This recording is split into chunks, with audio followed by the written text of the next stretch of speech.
voy a resolver con relación al problema 19.6 del libro de Shaw, de la edición antigua, la edición que todavía traía el sistema inglés, que es la séptima edición.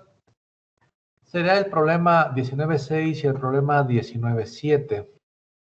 Pertenece al tema de transferencia térmica.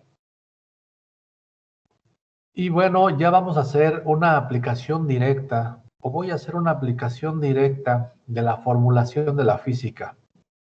No sin dejar de mencionar que hay algunos elementos que debemos considerar debido a la experiencia o con fundamento en experiencia con objeto de entender el problema. El problema que proyecto es el 19.6 y dice lo siguiente: ¿qué gradiente de temperatura debe existir en una varilla de aluminio para transmitir 8 calorías por segundo por cada centímetro cuadrado de sección transversal a lo largo de la varilla? Luego me dan un dato. K para el aluminio es 0.50 calorías por cada segundo, por cada grado centígrado, por cada centímetro de longitud. En términos muy simples, parecería un problema tan ilustrativo como de tener una varilla. En un lado de la varilla tengo una temperatura y evidentemente en el otro lado otra temperatura. Esta varilla es de material de aluminio y todos sabemos que el aluminio puede transferir o transmitir calor a través de su cuerpo. En esta ocasión, si verifico los datos con cuidado, no me dan el área o no me dan datos para calcular el área de la sección transversal de la varilla. Es muy probable que no sean necesarios. Sin embargo, leyendo y entendiendo, tengo una parte donde me dice que el cálculo lo debo de hacer por cada centímetro cuadrado de sección transversal. Y que además la pregunta que me están planteando es a lo largo de la varilla. Me dan el dato del coeficiente de transferencia térmica para el aluminio, que es de 0.50 en las unidades indicadas, calorías sobre segundo centímetro, grado centígrado. Y nos preguntan, ¿cuánto vale la diferencia de temperatura? Evidentemente, para conocer la diferencia de temperatura necesito la temperatura 1 y la temperatura 2. Pero, hablando desde el punto de vista conceptual, también puedo conocer este valor sin necesidad de conocer las dos temperaturas extremas o iniciales y finales, simplemente simbolizándolo por delta T. En este sentido, por aquí el problema ya me da una solución sugerida y que serían de 16 grados centígrados, pero por cada centímetro. O sea que en cada centímetro yo voy a tener un gradiente de temperatura distinto hasta que llegue al extremo de la varilla. No es un problema que se vea muy fácil de interpretar, pero nosotros tenemos en este momento en cuenta la fundamentación teórica que la vimos a través de un video también de YouTube.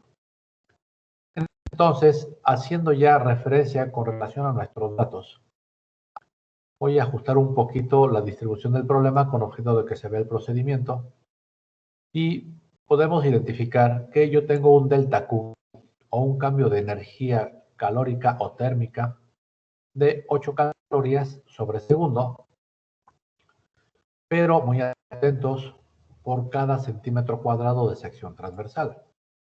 ¿De dónde salió eso? Pues está muy fácil, de los datos que estamos revisando. Retomo la ubicación de mi problema y entonces es el momento de recordar cuáles son las unidades con las que se mide el coeficiente de transferencia térmica. Bueno, lo ponemos entre paréntesis rectangulares. Primero identificamos que el coeficiente de transferencia térmica se determina o se denomina por K. Y en primera instancia puedo identificar que la K tiene unidades de calorías sobre segundo, sobre grado centígrado, sobre centímetro. O sea, ¿cuánto calor puede fluir por segundo por cada grado centígrado a través de un centímetro de un conductor térmico? La otra forma de visualizar esa misma unidad sería verlo como watts. Watts, que son joules por segundo, una unidad de trabajo energía o potencia, en este caso de potencia, pero por cada metro y por cada grado Kelvin. Dese cuenta que al utilizar grados Kelvin ya estamos hablando de unidades absolutas y que sin duda se utilizan porque al mencionar el watt parte a partir de lo que es joule segundo, newton metro, y el newton metro es parte del sistema de unidades internacionales. Una vez identificados nuestros elementos de datos y nuestros elementos de medición, así como la gráfica del problema y cómo va a fluir el calor, podemos establecer nuestra primera ecuación, ya que el calor es a través de un medio sólido. Seguramente es un modelo matemático por conducción, que significa que yo puedo medir la cantidad de calor que fluye por unidad de tiempo. ¿Por qué por unidad de tiempo? Pues porque yo puedo medir o usar la unidad de un segundo como unidad de medida y entonces yo puedo tener un flujo calórico por unidad de tiempo. Verificando nuestra formulación, entonces podemos observar que delta Q sobre delta T, tiempo, es igual a la constante de transferencia térmica que multiplica el área, que multiplica el delta T, que lo puedo poner de la forma que mejor me convenga. Todo eso ocurre por la unidad de longitud que nosotros decidamos utilizar. En ese sentido, para evitar confusiones, lo que hice fue en una segunda columna establecer los valores que tengo por dato. Si no los tengo, los puedo suponer. Por ejemplo, el área la puedo suponer para 1 centímetro cuadrado, aunque sí me lo dice específicamente el problema. El espesor o la distancia que va a avanzar el calor sobre la varilla es para 1 centímetro. La unidad de medida la puedo utilizar como 1 centímetro. La constante de transferencia térmica, ya la hemos mencionado en múltiples situaciones, 0.50. 0.50 calorías por cada segundo, por cada centímetro, por cada grado centígrado. Y sin duda, también puedo hacer como unidad de medida, como lo dije, el segundo, para un delta T o para un tiempo T de 1 segundo. Si verificamos nuestra pregunta original, lo que nos preguntan es un gradiente de temperatura. Un gradiente es un cambio, es una variante a través de ciertos parámetros. Entonces, delta T es justamente un cambio. Lo único que hago es, a través de la formulación de conducción, hacer el despeje de delta T como un delta Q por L sobre delta T de tiempo por el área por la constante de conductividad térmica. Sin embargo, cuando yo verifico en qué me van a pedir mi solución, yo identifico que me están pidiendo grados centígrados sobre centímetro, lo que significaría delta T sobre L, o por cada centímetro. Por lo tanto, entonces, ya que tenía un despeje completo para delta T, nada me impide que yo pueda reformular para un delta T sobre L, que de hecho es la forma de cómo me piden el resultado. Una vez que identifico estos elementos, sin mayor problema puedo identificar que tengo el delta Q, que tengo el delta T, una área y la constante. ¿Qué significa? Pues un problema muy simple, de simple sustitución. Atendiendo a la sustitución, entonces tenemos que el delta Q son 8 calorías por cada segundo, que es la unidad que utilizamos para medir el tiempo. El delta T por un área. No tenemos el área, pero dijimos que podemos suponer 1 centímetro cuadrado, ya que podemos utilizarlo por unidad. Por la constante ya multicitada, igual a delta T sobre L. Identificando nuestras unidades de medición, pues tenemos calorías en ambos lados, en la parte superior numerador y denominador. Manejamos grados centígrados como unidad de temperatura, centímetro y centímetro cuadrado como unidad de espesor y unidad de área, y el segundo como parte de la constante y como parte del tiempo que se utiliza para la transferencia térmica. Identificando estos elementos no pasa nada, simplemente aprovechamos y una división sin calculadora, 8 entre 0.5 me da 16, y el análisis de las unidades me dice que son grados centígrados por cada centímetro. Es un problema de los primeros que trae el libro para efecto del alumno, por lo tanto es un problema básicamente de sustitución. Sin demeritar que ya disponemos de un entendimiento de lo que es la transferencia térmica. Pues parecería que este problema no tiene mayor comentario, por lo que voy a proceder ahora a hacer la revisión de un segundo problema, aprovechando que el tiempo que llevamos es apenas unos cuantos minutos. Entonces, mi siguiente problema tiene una situación interesante. Es el problema 19.7. Lo voy a leer y como podrán apreciar en esta ocasión, hay una parte de la solución que está en color negro y otra parte de la solución que está en color rojo. Sin afán de criticar ni mucho menos evidenciar cualquier error de impresión del libro, parece ser que el libro tiene en la 7ª edición este pequeñísimo error a la hora de darnos un dato y que sin duda atendí en las dos situaciones. Una, con el dato que me da el libro y otra con el dato que suponía, que por cierto lo taché, como pueden apreciar, lo taché, que suponía iba a ser una unidad de medida en centímetros. Entonces dice lo siguiente. En una casa, el vidrio de una ventana con dimensiones de 80 centímetros por 40 centímetros por 3 centímetros, evidentemente de espesor, realmente tiene capas de aire estancado entre sus dos superficies. Mejor dicho, sobre sus dos superficies. Pero si no las tuviera, pregunta, ¿cuánto calor saldría por hora en un día en el que la temperatura externa, o sea, afuera, es 0 grados centígrados, mientras que la temperatura interna en el interior de la casa sería 18 grados centígrados? Y luego me dice el valor de la constante K para el vidrio. La constante K para el vidrio es 0.20 calorías por cada segundo, por cada centímetro, por cada grado centígrado. Hasta aquí observe que le taché la abreviación de centímetro y dejé metro, porque posteriormente cuando escribí mi problema había una nota. Nótese las unidades de K. Y en nuestro libro, la unidad de K no dice centímetro, dice metro. Lo tomamos en cuenta sin, insisto, algún afán de demeritar el resultado. El resultado sin duda es parte de nuestro procedimiento y podemos identificar que el hecho de tenerlo, como lo plantean varios de los problemas del libro de Xiao, nos da una orientación muy práctica acerca de cómo podemos llegar también al resultado, obviamente a través de un análisis.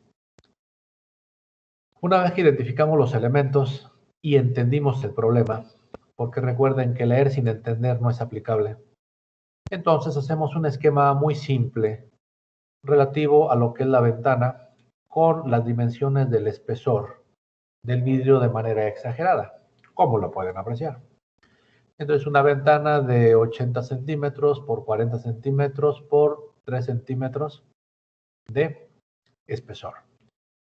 La idea de poner los elementos en metros fue obedeciendo justamente al dato que nos daban para la constante K del vidrio que se especificaba en metros, lo cual evidentemente va a ser un error. Sin embargo, para hacer consistencia de unidades, pues ya desde el momento en que ponemos el dibujito podemos hacer la conversión como unidad de medida el metro. Es una hoja de papel reciclado la que estoy usando y aunque voy a ser bien popular en YouTube, bueno, pues ni modo, hay que hacer también eco en la ecología. Y por eso se ve en mi formulita de delta Q sobre delta T un tachón y una terminación de tinta, una mancha de tinta por ahí del lado opuesto de la página. Entonces, evidentemente tenemos una superficie de contacto que es el vidrio y aunque dice el problema que hacia los dos lados del vidrio hay una capa que está generando una situación de aislamiento, me está diciendo que en este momento no la tome en consideración. En terminología técnica se dice desprecie ese valor. Despreciamos el valor y entonces podemos aplicar de manera inmediata la formulación para la conductividad térmica a través del fenómeno de conducción. Identificamos que delta Q sobre delta T es igual a K, la constante de conductividad, por el área, por el delta T sobre el espesor. Siempre voy a mencionar el espesor porque igual puede ser una longitud de varilla que puede funcionar como espesor. Verificamos nuestra área y bueno, tenemos las unidades en metros ya multiplicando a los centímetros y convertidos a metros, 0.4 por 0.8, lo cual me da 320 por 10 a la menos 3 metros cuadrados. Quise dejarlo en forma, en forma exponencial. De hecho, no es una forma exponencial pura, porque hablar de forma exponencial estaríamos hablando de logaritmos, ¿no? Sino de una forma de exponentes, notación científica, con base de 10. Y de alguna manera también nosotros aplicamos la constante K, tal como me lo indicaba el enunciado. Toda la parte de solución en negro es consistente. Entonces lo que podemos hacer es proceder ahora simplemente a la sustitución de valores para identificar si tenemos alguna inconsistencia. Delta Q sobre delta T, mi formulación y la sustitución de elementos. La constante K es 0.20 calorías sobre segundo metro, atentos con esta parte, por cada grado centígrado. El delta T pues es muy fácil, la temperatura mayor menos la temperatura menor, con objeto de que el valor sea positivo, porque en este momento no tenemos una necesidad de identificar si el calor entra o sale. Simplemente sabemos que va a haber una transferencia de calor. Y el espesor del vidrio de la ventana, también expresado en metros, 3 centímetros es 0.03 metros. Observe que estamos utilizando también una dualidad en cuanto a la forma de expresar con objeto de despertar el interés en las personas que ven el problema. En cuanto a cómo podemos manejar las unidades de metro como decimales, o las podemos manejar con notación de base de 10. Una vez que analizamos las unidades, tenemos calorías, metros cuadrados, metros en el denominador, segundos, grados centígrados y un delta T en grados centígrados. Recuerden que los grados centígrados en operación de suma siguen siendo grados centígrados y evidentemente en potencia es algo distinto. Realizamos el cálculo y tenemos que un delta Q sobre un delta T me da 38.4 calorías por segundo. Estamos contentos porque ya llegamos a un resultado. Pero cuando lo comparamos con nuestro valor de referencia, algo está ocurriendo. Para empezar, me están pidiendo que maneje kilocalorías y que lo maneje por hora, cuando realmente mi resultado se da en calorías y está por segundo. No hay mayor problema para un chico de prepa. Sabemos todos que en una hora tenemos 3.600 segundos. Por lo tanto, si la cantidad de calor que yo calcule es por un segundo, pues simplemente multiplicarlo por 3.600. Aplicamos la operación, aunque ya no debí escribirla, por aquí está, con objeto de darte cierta referencia. Y evidentemente los segundos se pueden anular, de tal manera que el segundo de los 3.600 sabemos que corresponde a una hora. Y justamente tenemos ya un 138.24 por 10 a la 3 calorías por hora. Si lo quiero poner en kilocalorías como lo sugiere el resultado, me da 138.24 kilocalorías por hora. Ok, si lo comparo, me debería de dar 1.400 kilocalorías por hora. Haciendo un análisis, entonces, posteriormente de por qué el resultado no es correcto, realmente, si utilizamos las unidades que marqué como metro para la constante K, el resultado es correcto. Sin embargo, es evidente que en el dato del enunciado no debería de decir metro, debe de decir centímetro. Por lo tanto, puse una nota roja en la parte superior cuando dice, parece que el valor de K debería ser 0.20 calorías, segundo centímetro, grado centígrado, en denominador. Si aplico este valor de K a las operaciones que ya están indicadas, evidentemente tenemos un factor de corrección más o menos de 10. ¿Por qué? Pues porque un centímetro lo puedo expresar en metros como centésima parte o como, dependiendo si estoy utilizando decenas, como décima parte. Entonces, haciendo ya las operaciones delta Q entre delta T con el respectivo centímetro en lugar de un metro, y evidentemente con las correcciones en los valores de área a centímetros cuadrados, o una conversión final de metros cuadrados a centímetros cuadrados, resulta que el valor obtenido es 1.38 por 10 a la 3 calorías por hora. O sea, redondeado, justamente 1.400 kilocalorías por cada hora. También me podrán cuestionar o comentar, ¿para qué pongo un problema que aparentemente tiene un error? Pues justamente porque dije al principio que no pretendemos pasar por encima de la autoridad del libro, sino que hemos hecho lo que hacen los ingenieros. Si hay una inconsistencia, encontrarla y tener la solución de la manera propuesta y la solución de la manera correcta. Hasta este punto llega este pequeño video, ojalá que te sirva. Dejo de compartir, bueno, en este momento, más que dejar de compartir, voy a detener mi grabación. Ya se está deteniendo.